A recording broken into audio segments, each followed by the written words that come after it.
Bonjour, Bonjour. qui êtes-vous?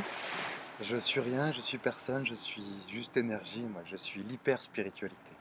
Et vous? Qui êtes-vous? D'accord, je suis monsieur Terbonne. Moi, je suis vraiment terre à terre et très cartésien. Ah, enchanté, monsieur. Enchanté, monsieur Tout. Monsieur rien. Est-ce que je D'accord, suis tout et rien à la fois? ok. Parce qu'en fait, tout est rien, mais rien est tout, et le vide c'est le plein, et le plein c'est le vide.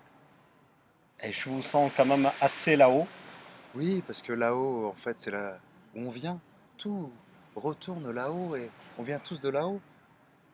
D'accord. Oui, Écoutez, moi, je crois beaucoup plus que ce que je touche, ce que je vois, oui. la matière. Ça vous La quoi? parle, la matière? La matière. Oui, le cœur, le corps. Ah, le cœur, ben oui, là-haut, tout est tellement beau, puissant, rayonnant, que c'est d'énergie d'amour super forte. Et c'est ça qui est beau. D'accord. Bon, bah écoutez, pour moi, c'est beaucoup plus la réalité qui m'intéressait, vous voyez, La quoi? la réalité. Mais la réalité, elle n'existe pas, parce que tout est illusion, tout est énergie, tout est vibration, monsieur. Oui, j'entends que vous êtes très très là-haut. Oui, bien sûr, tout est beau là-haut. Mais ce qui est important, c'est quand même d'être ancré. D'être quoi? Ancré, d'être Mais les pieds je ne sur suis terre. pas un bateau. D'accord. Donc, eh bien, ça va être difficile de pouvoir se partager des connaissances dans la matière et dans la vie, de nos expériences. Vous ne trouvez pas que être un peu trop là-haut, c'est pas être en bas aussi? Bah, Hermès Trismégisте nous dit, tout ce qui est en haut est comme ce qui est en bas. Alors non, il n'y a pas de différence. Ben écoutez, très bien. Ben, je pense que là, on va reprendre notre rôle. D'accord, on va sortir de nos personnages. Ah, Voilà. ça fait du bien. Bonjour Clotaire. Ça va Eric, tu vas Oui, bien? très très bien, ça me fait plaisir de te voir. Bah moi aussi ça fait du bien, c'est un petit peu nos dualités là, c'est nos côtés extrêmes qui viennent un petit peu se mettre en avant pour partager avec vous en fait. Et ce qu'on a envie de vous partager, de vous transmettre, c'est de réunir ces deux notions. Oui, la matière et la spiritualité. Les pieds bien sur terre, la tête dans les étoiles. Exactement, tout à fait, c'est une jolie phrase. Et en fait, ce qu'on aimerait amener dans cette première vidéo, c'est une vidéo d'introduction et de présentation. On aimerait mettre la spiritualité en partant de la base, c'est-à-dire de nos épreuves humaines, de nos souffrances, de nos difficultés.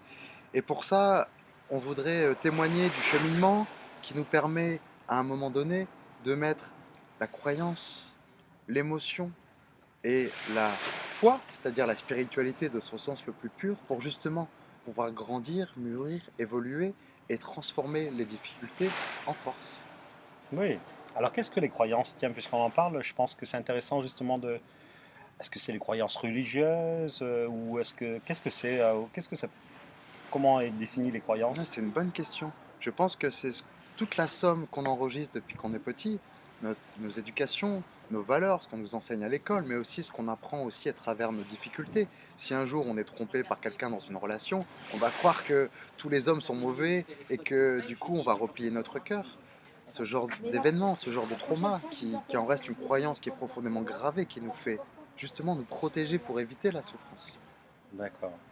Ben oui, effectivement, sur quelque chose de plus concret, les croyances sont vraiment nos systèmes d'éducation, nos mémoires, nos souvenirs, la façon dont on a évolué dans la vie, et comment nous nous sommes construits, chacun dans notre individualité. Et aujourd'hui, donc, nous allons parler vraiment entre terre et ciel, vraiment cet axe de vie. Ah, cet axe de vie, c'est intéressant ça. Qu'est-ce que c'est l'axe de vie, Eric? Et l'axe de vie, c'est au cœur de la vie. Ah, c'est beau ça. Ouais, ouais, je pense que ça ramène justement l'humain à sa place, les pieds sur terre et la tête dans les étoiles. La place de l'humain, donc, ça rejoindrait ce que dit Omram Mikhail Ivanov, qui est que la spiritualité, c'est bien dans la matière. Oui, Puisque nous avons fait le choix de nous incarner, nous avons choisi cette difficulté, cette séparation qui est aussi une souffrance, mais c'est aussi parce que nous avons des choses à accomplir, nous avons choisi un but, entre guillemets, une mission de vie. tout à fait. Et si on est trop là-haut, quelque part, est-ce que ce serait pas une fuite d'incarnation? Exactement. D'être trop en haut, c'est créer une illusion quelque part. Être trop là-haut, c'est ne pas voir la réalité telle qu'elle est aussi dans la matière. Et le juste milieu, ça a un nom, donc ce qu'on appelle la terre du milieu, La terre du milieu, oui, l'équilibre entre les deux. l'équilibre entre les deux. Et de se réaliser avec des choix de vie, des décisions, des synchronicités, ça c'est bien l'ancrage. Et puis le D'accord. côté intuitif aussi, là on peut parler justement de là-haut, de ce qui nous vient intuitivement, des messages qu'on peut recevoir intuitivement. D'accord, où on est guidé vers ce qu'on appelle le meilleur et le plus juste, qui est un Mhm. concept très spirituel, mais qui parle dans la matière. Exactement. Donc qu'est-ce que vous aimeriez savoir de la matière que vous ne savez pas encore? Ou inversement, qu'est-ce que vous aimeriez mettre comme notion spirituelle dans ce que vous avez vu comme expérience matérielle? Donc on vous pose cette question et on attend vos réponses avec impatience pour pouvoir construire et partager ces prochaines vidéos avec vous. Voilà, on attend vos commentaires et on y répondra avec Grand grand plaisir. plaisir. Merci, Merci merci à tous, à Clotaire. bientôt. Merci Merci, Eric. au revoir.